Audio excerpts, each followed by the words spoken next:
Okay, thank you very much, everybody. All rise for the Pledge of Allegiance. Pledge of Allegiance to the flag of the United States of America and to the republic for which it stands, one nation, under God, indivisible, with liberty and justice for all. Roll call. Mr. Borthwick, Mr. Duffy, Ms. Gilmartin. Present. Mr. Lesh, Mr. McAndrew, Present. Mr. Norton, Yep. Mr. Popel, Present. Mr. Schuster, Present. Mrs. Dixon. 5 present, 4 absent. Okay, we're going to, we just have 2 public speakers tonight. We'll get on, what? Oh, we have 3?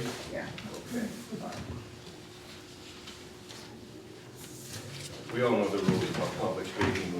We ask for a brief 4 minutes if you're an SFT member, 3 minutes if not. Please be respectful, no name calling, no agitating remarks, and with that, we'll go with the first speaker right now, and the first speaker is Holly Mead. Hi, I'm just going to speak from back here. So I'm kind of close up there. My name is Holly Mead. I teach at Northeast Indian School. I'm here today to talk to you about teachers and paraprofessionals. As you know, this year our induction class for new teachers has 32 people in it, due to other teachers leaving our district. In our middle school, Northeast Intermediate, we lost 2 special education emotional support teachers at the end of last year. One took a job in North Pocono, another took a job in Abington. One had taught 4 years in the district, the other 7 years. To say we lost 2 valuable people is an understatement. In their place, we have 2 brand new teachers, fresh out of college with no actual teaching experience except for their student teaching. So what does that mean? That means that the students whose behaviors were managed and managed very well last year are struggling. Each new teacher has a mentor and they are learning quickly, but no new teacher can be at the level of someone who has taught in an emotional support classroom for 4 or 7 years. The reason I bring this up is it's my fear, with the lack of a fair contract for our teachers, we will have more great teachers leaving. The message that our younger teachers are hearing from the Scranton School District is that they don't want to invest in them. On to our paraprofessionals. They are the ones helping our most severely disabled students, giving them academic help, behavioral help, and truly loving our kids like their own. They're the first ones to contribute to our families in need. Buy a struggling student a pair of pants, or even a pair of shoes if they need it. They do so much for our students. These are the same people who make $29,104 per year after 16 years in the district. The federal poverty level is $25,000 for a family of 4, $30,000 for a family of 5. Some of our paras are living below the poverty level. Let that sink in for a minute.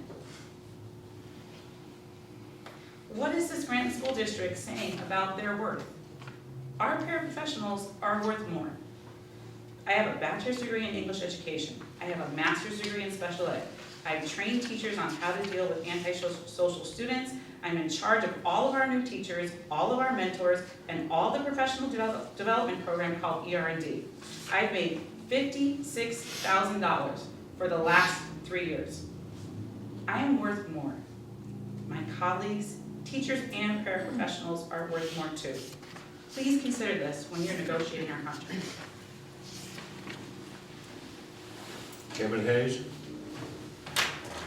Good evening, directors. I just a couple of questions you can address would be good later on. We have to have a dialogue here, but I'm curious if we have an audit for the 2018 year. And if not, I'm wondering why not? And I'm also wondering if you've ever considered bidding that service up to another firm who might be able to get an audit done before you actually try to construct a budget.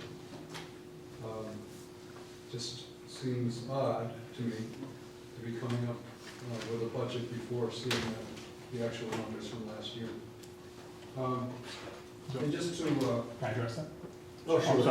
I'm sorry. I'm meeting with the auditors on Friday to, I think, put the final touches on it. I'm hoping to present it as a work session for consideration at the following meeting for acceptance. In the proposed final budget, you will see that for the 2018, we've included the draft actual number. You know, that's been a request of the board for the last few years, is to not just see 3 prior year budgets, but to see what our draft actuals are. Those are on those sheets as well. Subject to change, but probably not very material. In terms of the timing of it, I take full responsibility for that, just with some of the tasks that have been taught. It took me a while to get some of the information from them. Thank you.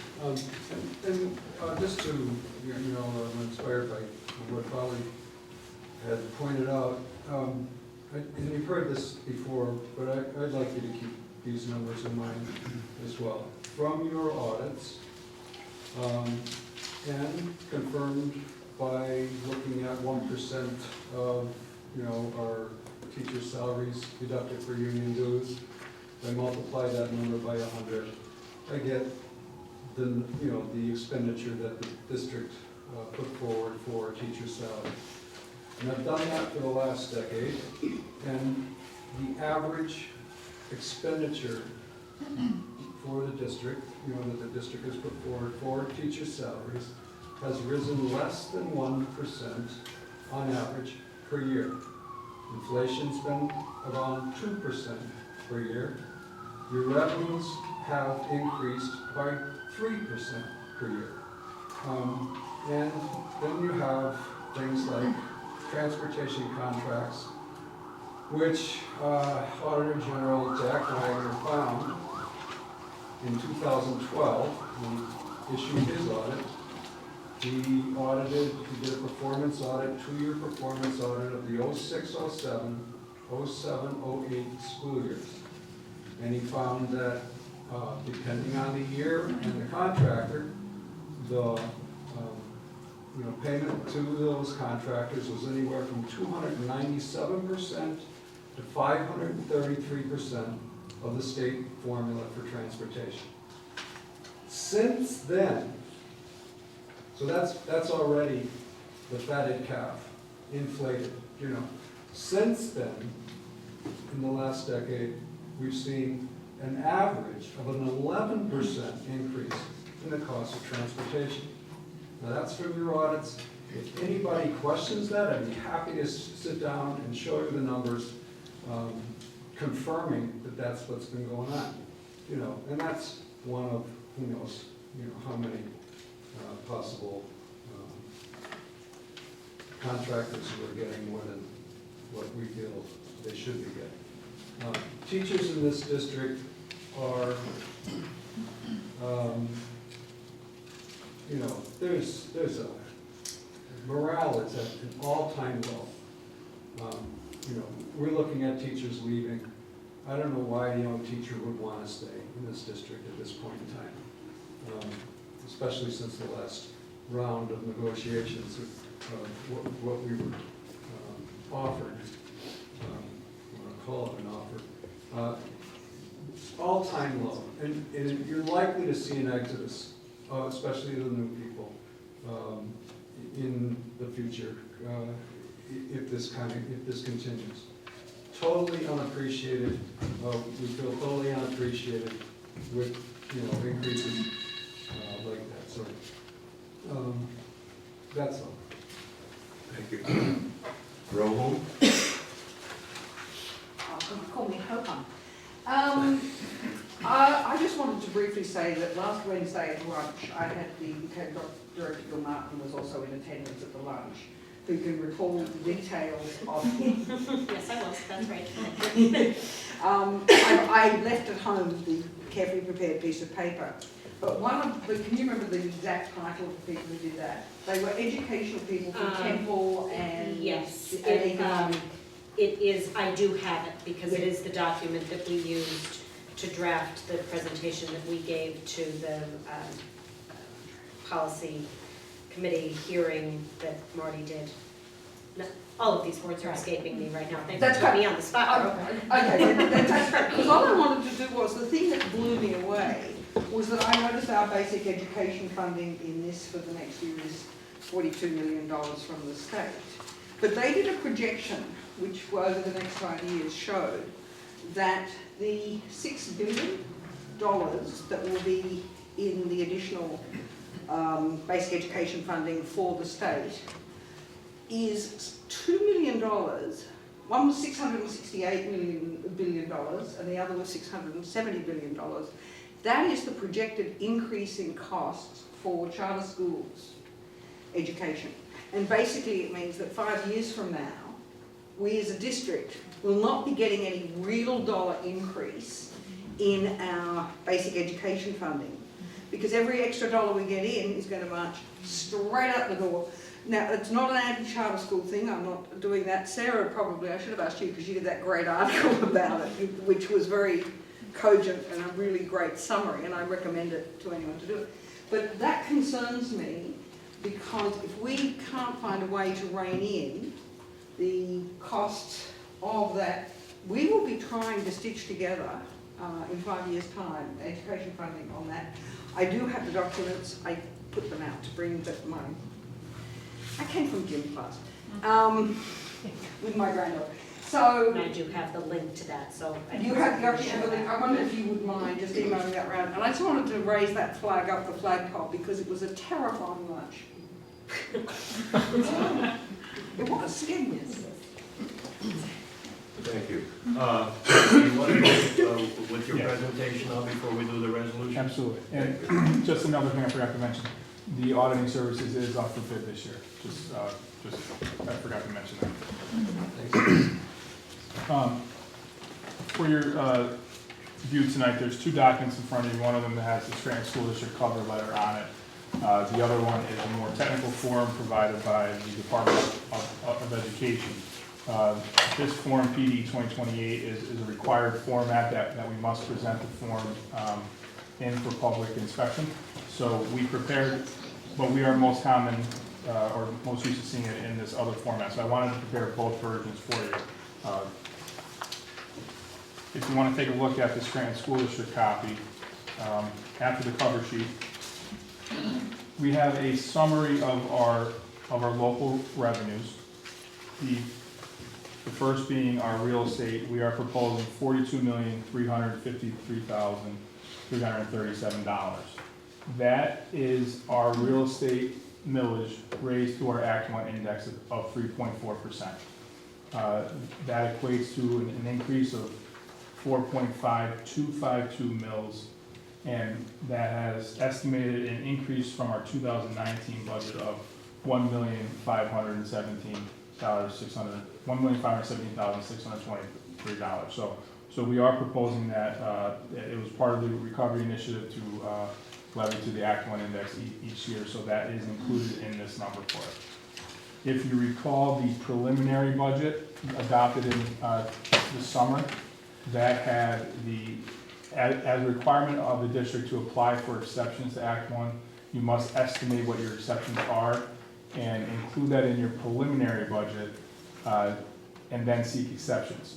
The district sought exceptions and was approved for $551,000 of exceptions that are not included in this, but if the board so chose to exceed the Act 1 index, that is what we are able to levy in addition to the Act 1, for it's approximately 1.636 mils. It fluctuates based off of your total assessed value and your collection percentage. The remainder of the local sources is based off of our 2019 collection so far and kind of where we project them finishing out for the prior year. Act 511 is up a little bit from the 2019. Occupation has held pretty confident or flat. Really transferred, we brought down slightly. Business privilege mercantile, we've also brought down slightly as well. We will look to, as we approach final adoption, look at some of our delinquencies and to see if we anticipate collecting those by the end of the year.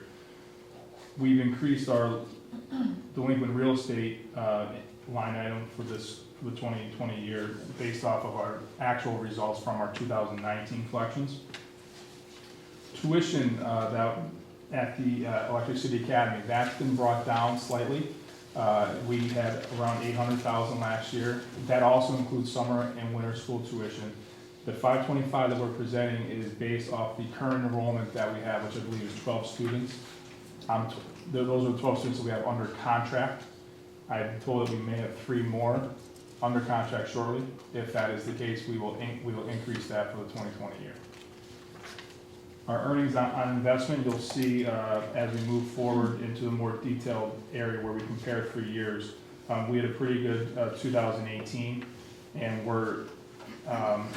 we are bringing it down a little bit from 2018's actual due to the fact that there was some interest earnings on the healthcare trust fund, which is no longer available, that was utilized in the 2018 budget. Our IDEA reimbursement, that comes through the NEIU, and we've increased our stop loss reimbursement also by about $200,000 based off of where we're trending so far this year.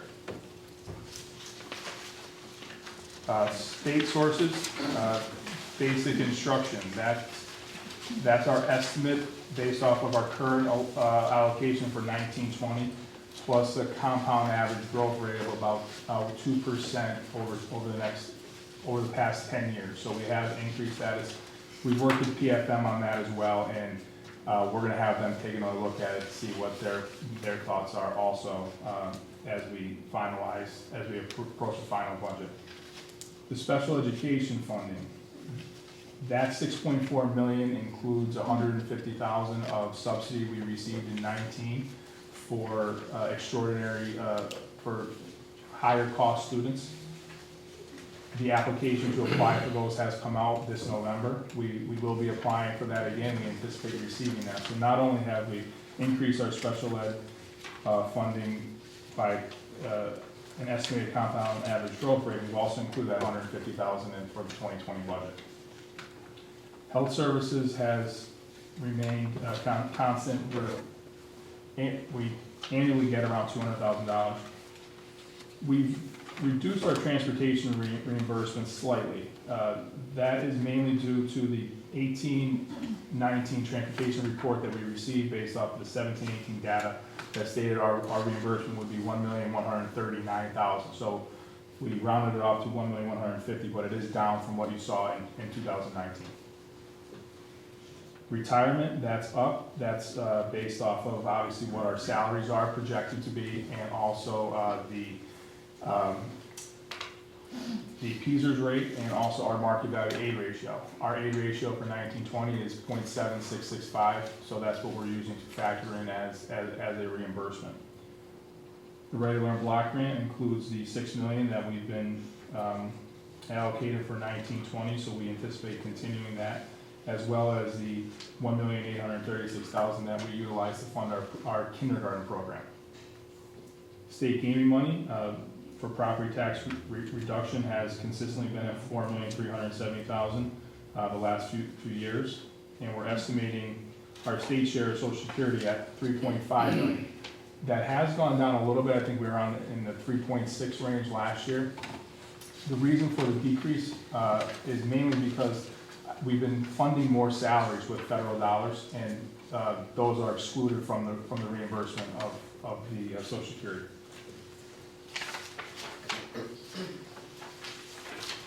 Our title and federal grants. For the last few years, we've been allocated roughly $4.9 million for Title I, $600,000 for Title II, which we utilize for classroom size reduction and some professional development. We have a segment of staff that we fund through Access, so we're budgeting $750,000 for that. Our Title III ELD and immigrant program budget has come down. That was cut in the 1920 allocation, so we're only budgeting $180,000. That's our current 1920 allocation. $370,000 for Title IV, and our Product Elect or School Age Mothers program. We've actually reduced that as well. Our allocation this year has reduced to $150,000. So we've had to move some positions that were funded through various sources, but that is what our current allocation is for 1920. And that's the reason both that Title IV and the school age is down. Yeah, School age is actually down because that is the amount of kids that you actually have in the program. So that's actually a good thing. Okay. You know, basically we're trending with the amount of kids that were involved in that program, so. so for total revenue, we're proposing $6,950,000, which is not far off from where we were in the prior year. In total, we're proposing $164,961,815. And if you jump down, our other financing sources is we will continue to transfer from the food service fund to pay the salaries and benefits of the food service drivers and clerk that are employed by the school district.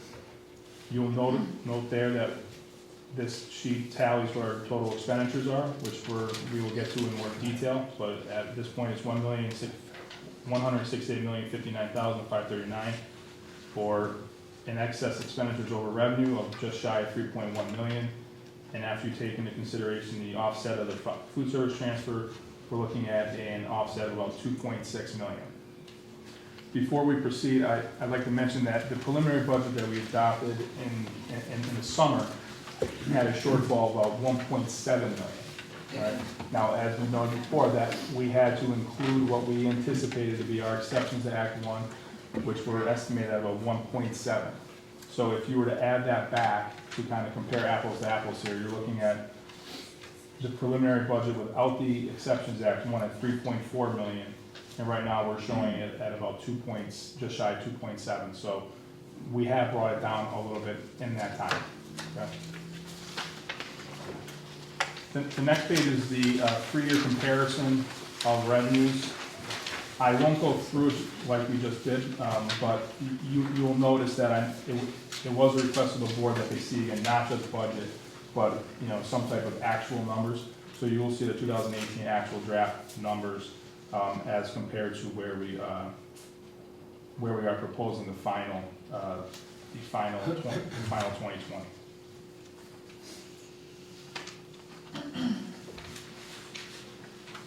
Give you a minute to take a look, and then if you have any questions on revenues, I'll be happy to answer them.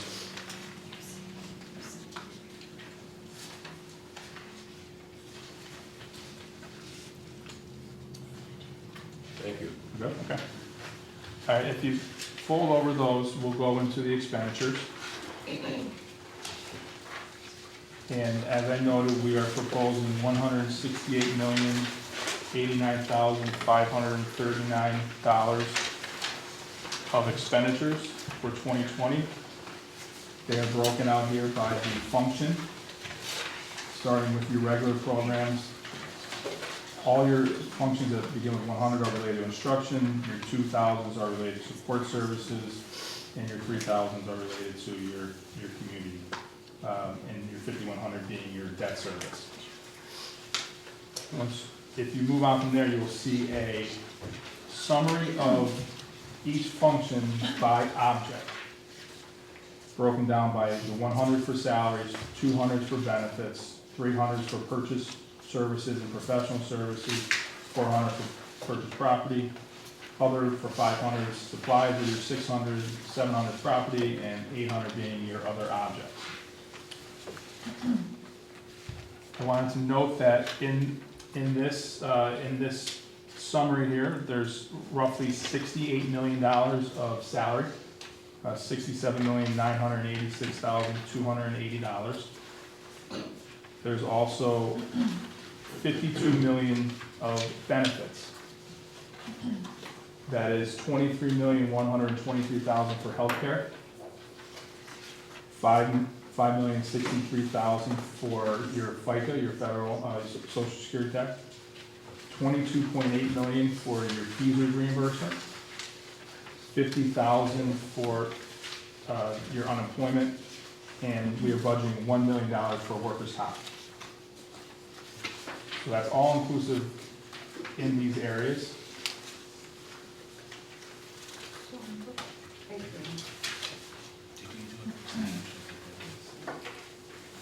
The percentage of the budget, that is roughly 71.3% of the budget related to your salary and benefits. what page are we on? I'm finding it a bit difficult. Oh, I'm sorry, I'm just reading off some notes Oh, okay, that I have. that's good, that's good. Has that changed since last year? We're always in around that. We are down in salaries from the preliminary. The preliminary budget, we had salaries at 67, no, I'm sorry, we're right on line with where we were in the preliminary, 67,879 versus 67,986. We included some vacant positions. The director of operations is still included. Their salary and benefits, the assistant business manager's salary and benefits are still included as well.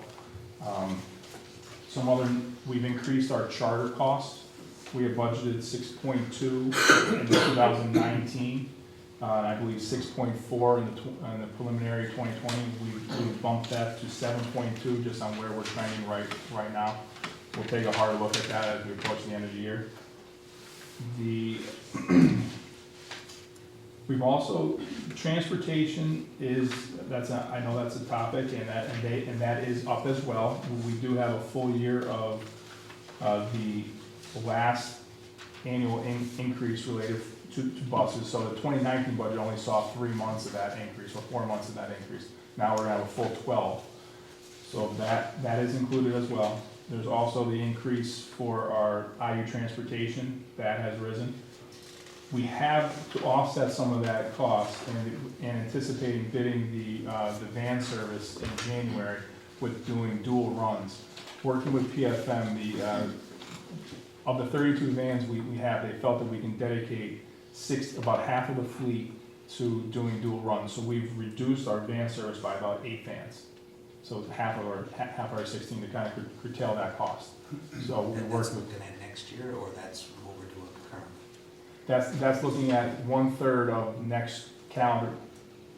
next school year, so we won't realize that, but we're gonna bid it in January. So we're looking at 1/3 of that savings in the 2020 budget. We'd see a full year of that savings And then moving that's the forward. parameter we're gonna bid it on? Yeah. Okay. Yeah. 1/3 doing dual runs. Mhm.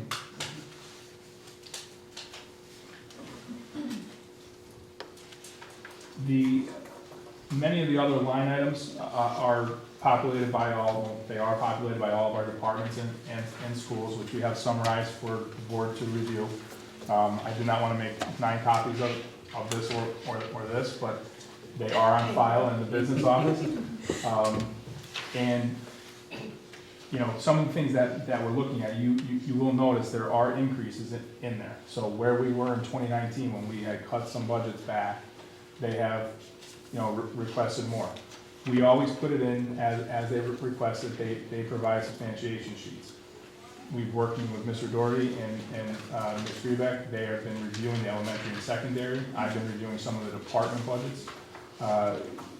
Hopefully bring some recommendations to you soon as to where we think we can scale it back. Just some of the increases that we're looking at, just in summarizing the schools, it's up about $387,000 from prior year. It's important to note, though, that there is the ELA curriculum in there as well. In middle school that we cut the past 4 years, so I told them to include that again for this year. That usually runs anywhere about, that's usually around 340,000, that's what it's been the past couple of years. You know, it's a 130 for each school except for, I think, South, which is a little less. So we do have some, you know, areas to look, that we'll see where we can bring this back to kind of eliminate some that deficit. So yeah, at this point, how accurate do you think this deficit is? I think it's pretty accurate as we see it now, but I think there's a potential, like if we can peel it back again, we can certainly get a little closer. I think we can, you know, take a hard look at some of the benefits. I think we take a hard look at some of the salaries, some of the bigger target items too. Do we want to get into how we're filling this tonight, or are we just? No, I think, you know, we were talking about what our next steps would be. I think possibly an update at the work session or a very soon, hopefully, Budget and Finance Committee meeting, where we would allow some time to go through this in detail and bring to you guys a recommendation. You know. That's normally the process every year anyways. Right. That was my question. Chip That's my away- question. chip Was away whether at we're that. gonna talk about it now, or Right. whether we're gonna get into December. So, and even with some of the revenue, I hope that there's revenue enhancements as well. I want to discuss with the single tax office, where they see us trending in some of the areas. On that note, you will notice that we are budgeting for the business privilege mercantile tax. That's what's inclusive in the budget as, we can, with the voter referendum approval, we can always make that adjustment if, once we iron out those details over the next month or so. Pat, excuse me, do you know anything about the next steps in that process at this point? Is that something we do simply as part of our budget approval, or is it a separate resolution? I know there's some county courts have to weigh in on this somehow. I've heard bits and pieces about this. If you want, we've attended a meeting with the city, Okay. and they have to first pass a resolution, but because they have some conflicting laws, they have to go to court. They have to seek a special permission so not to have two different taxes in 1 year. So they're preparing for that. In the meantime, I have requested that they outline a plan that's in writing so that we know, because while we have a different process, we probably have to end up at the same place at the same time. So, but there is a process where they're, as we speak, looking to A, seek court approval, and B, draft an ordinance. Won't it be somewhat of a phase-in that Pittsburgh did, but on a smaller scale? That's my understanding right now. Yes and no. There's always, Not having two different tax levies. that's right. So my understanding is to be somewhat of a phase-in like Pittsburgh. but There will be a phase-in. There will have to be a phase-in, apparently. And that's, we have to determine how that Right. will impact us also. Because we don't want to have a period where we're not taking in or having any kind of moratorium on collecting a tax. So it's pretty complicated, frankly. Do we know what the collection rate is right now on the business privilege mercantile? No, I do not. No.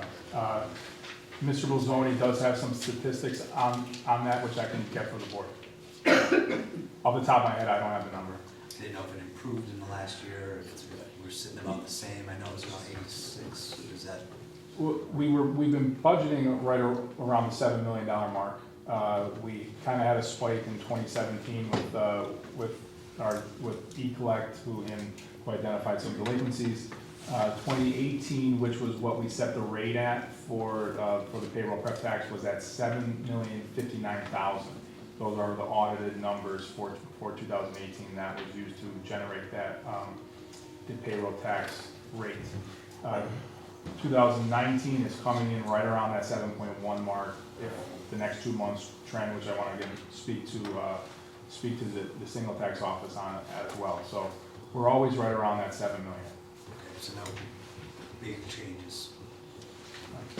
I have a quick question. So, the CTC PlanCon reimbursement, the 700,000 plus, where is that plugged in anywhere here? So that's plugged into, if you Was look it at under it, vocational? it's not in the expenditure side. It's going to be in your revenue side, the PlanCon reimbursement. So the 780, Whatever it is. Yeah, 62 or something. that will be received tomorrow. But it's already in here. It's in here. We're budgeting 124,000 added to our rent subsidy reimbursement in the revenue side for the annual reimbursement on the CTC PlanCon. Next question is the district PlanCon. We filed a PlanCon case, right? We've held for this budget tonight, we've held it at the 475,000. So you're seeing $600,000 in front of you. We have not gotten our reimbursement rate yet back on those PlanCon case. Once we do, if there's any amendments to that, we will make it for that's one of the revenue enhancements that I'm hoping to bring to you by final adoption. And just to get back to the tax conversion for a moment, and I don't mean to put you on the spot, Pat, but when Mr. Bolzoni came up, I understand you and he were at a meeting at the chamber and there were some concerns raised about it. Do you want to share any of that, or do you want to reserve that for a time when we're discussing that exclusively? Some of the concerns, I believe some of them were concerned about the rate and how it would affect the, you know, I believe their individual businesses. Again, it's set to be revenue neutral, and it's set to hopefully expand the tax to a broader base. So we hope that the transition will almost offset for certain people, others it may not. And I think it was those broader based people who were raising those concerns. And do you, and again, I don't mean to put you on the spot, but do you feel as though they were, not, I mean, obviously they were valid concerns, they're concerns that makes them valid, but do you think that there's the potential for that to have a very negative impact, or do you feel this is just the airing of frustrations as a normal part of this process? I think that, you know, in terms of like a negative impact, you mean on an individual business or on the tax base? On the tax base. There was a few people had questioned, you know, whether they'd have to relocate their headquarters. You know, that was one of the few concerns that we did hear. Do you expect any of that to be brought forward in any official sort of way? You mean from a public comment perspective, or? Public comment from the Chamber of Commerce, from just those individuals who Well, raised those concerns? the chamber noted that they've, again, not yet taken a position Right. on it, so I don't know if they will in the next month. A few individuals asked if there was any way to speak regarding this, and we explained that, you know, the council and the school board both have public hearings, public sessions. Thank you. Yep. This one might be slightly off task, but with the criminal lawsuit, are we expecting anything back from that? Is that something that, I'm not aware of, have we had any updates No, on that? not at this point. I can't imagine that we necessarily get any influx in this coming year. But, you know, anything's possible. I didn't hear what you asked them, I'm sorry. Cal. With the lawsuit that's occurring with the school board being sued. Okay, There was a okay. possibility of money coming back. I mean, that was kind of, I don't know if it's complicated, it's odd, but I didn't know if there was anything we were going to see from them. I've never received any word, and obviously none of that has been factored in what we're presenting here tonight. The only other thing that I would note, if you don't, and I'll be happy to answer any questions, but if you look at your, again, the PDE form document, just so you're aware of what the taxes are based off of, we're using an assessed value of 300, and I'm sorry, it's on the third page.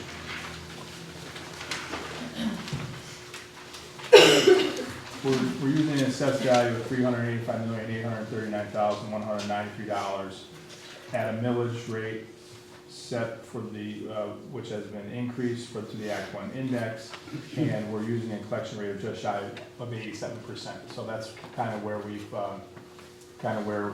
we're estimating what our impact would be. As I noted, we have the ability to go to, we have the ability to exceed Act 1 by a certain dollar amount. That dollar amount was derived off of a 2017 preliminary budget that had a different assessed value.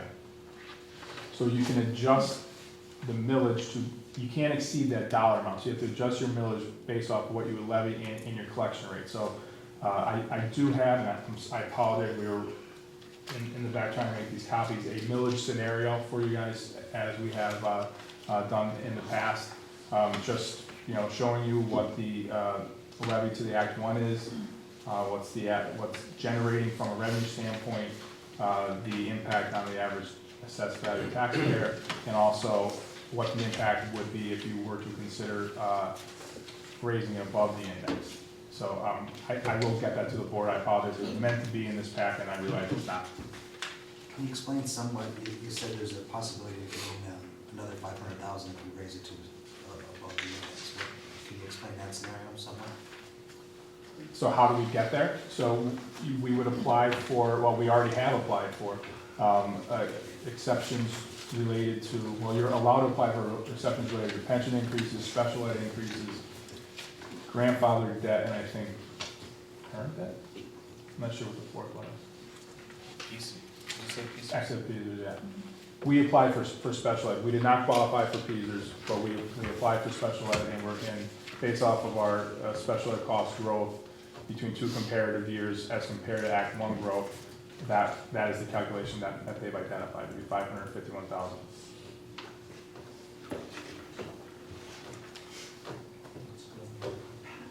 Thank you, Matt. If I Oh, it may, is in there? just Oh, want I'm to sorry. address one point. Oh, I'm sorry, it is in there. I apologize, thanks, sir. The assessed valuation in 2019, if you look at that versus 2020, going down about $3 million. That's a real concern. It's been trending downward, and that's when there's been adjustments in the assessed valuations. They come before you, but that's a lot of money that now will never be able to collect taxes on. So just I bring that to your attention. I think that's really something to be concerned with. Well, there's also the possibility that there's going to be a countywide reassessment, and that could be addressed, but as long as the practice continues, where they just can go in and ask for an adjustment and pretty much get it constantly. And that's something that's out of our hands. So again, I apologize, I misspoke. It is the very last page in the packet. Thank you. Yep, any questions? Okay, we have 2 resolutions. The first one is to the members of the Board of School Directors of the City of Scranton. The Budget and Finance Committee presents the following resolution for your consideration. Whereas the Public School Code of 1949 as amended requires the formation and approval of the proposed version of the final budget, and whereas the obligation for the approval of the above is placed upon the school board based on information and exchange between the administration and the school board, and whereas the Board of Directors of the School District of the City of Scranton is hereby in position to carry out its legal obligation, now therefore be it resolved that the proposed version of the final budget as attached for the year 2020 is hereby introduced for consideration by the Scranton School Board in order that the same or any amendments thereto may be approved in accordance with law. Be it further resolved that the copies of the proposed version of the final budget as adopted be made available for public inspection through the Office of the Secretary of the School Board and the Board of School Directors. Said officer shall advertise the action hereby taken in accordance with law and be subject to the approval of all documents by the district solicitor. Respectfully submitted. Roll call? Ms. Martin? Yes. Mr. McAndrew? Yes. Mr. Norton? Yep. Mr. Pople? Yes. Mr. Schuster? Yes. 5 affirmative. To the members of the Board of Directors of the city's, to the members of the Board of Directors of the School District of the City of Scranton, the Superintendent of Schools and the Budget and Finance Committee present the following resolution for your consideration. Whereas there will be a capital working deficit in the beginning of the year 2020, and whereas it is necessary to borrow funds to meet said deficit in the first part of the year 2020 until revenues are generated, and whereas it is the desire of the board to borrow said funds through the use of tax anticipation notes, and whereas it is the desire of the Board of Directors to seek bids from local lending institutions for the first tax anticipation note of the year 2020, now therefore be it ratified and resolved as follows. The business office of the Scranton School District is authorized to advertise for bids from local lending institutions in the Scranton area for the first tax anticipation note for the year 2020. Respectfully submitted. Second. Roll call? Mr. McAndrew? Yes. Mr. Norton? Yep. Mr. Pople? Yes. Mr. Schuster? Yes. Mr. Martin? Yes. 5 affirmative. Before I ask for a motion to adjourn, I just want to address one thing. I know what Mr. Hayes has said as far as the audits of the school district referring to transportation. That was, you mentioned Mr. Wagner. Auditor General DePasquale had the same thing. Before Mr. Wagner, now Senator, but Auditor General Casey had the same thing. Before him, the director, I believe the director before, or the Auditor General before him was Mrs. Hafer. She had the same type of resolution, finding. The crux of that finding, in my opinion, all of the Auditor Generals have been a little bit unfair and headline grabbing, in that the reason we don't get anywhere near the reimbursement for the transportation cost is because of the way the transportation formula is written. Like many other areas of state funding, we get ripped off. In the largest caveat of funding in that transportation reimbursement is mileage. Well, when you have a district like Dr. Fining came from, or Delaware Valley, where you have schools where your bus runs are going 50 and 60, in some places 75 miles, that's great. A lot of these outlying school districts actually make money on it. The urban districts get ripped off. It's an inequity in the way the funding for the transportation is formulated, as is many other areas in reimbursement. As you all know, as we have said until our faces turn blue, we are being tremendously underfunded by the state of Pennsylvania. The latest figure is in total somewhere, correct me if I'm wrong, about $30 million a year.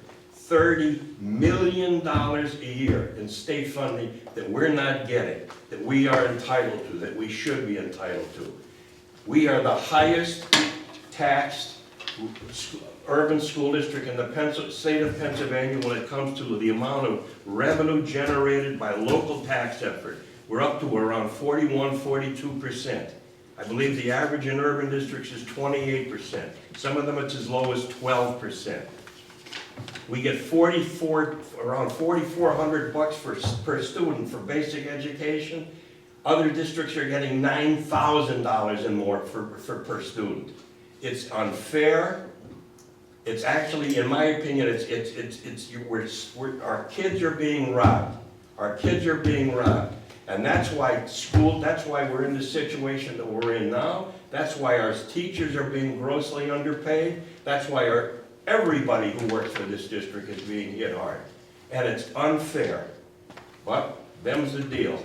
And until it changes, until the state wakes up and does the right thing financially and morally to take care of the children in this Scranton school district, we're going to be in tough times. Can I call for a motion to adjourn? I'll make that motion. Second. Thank you.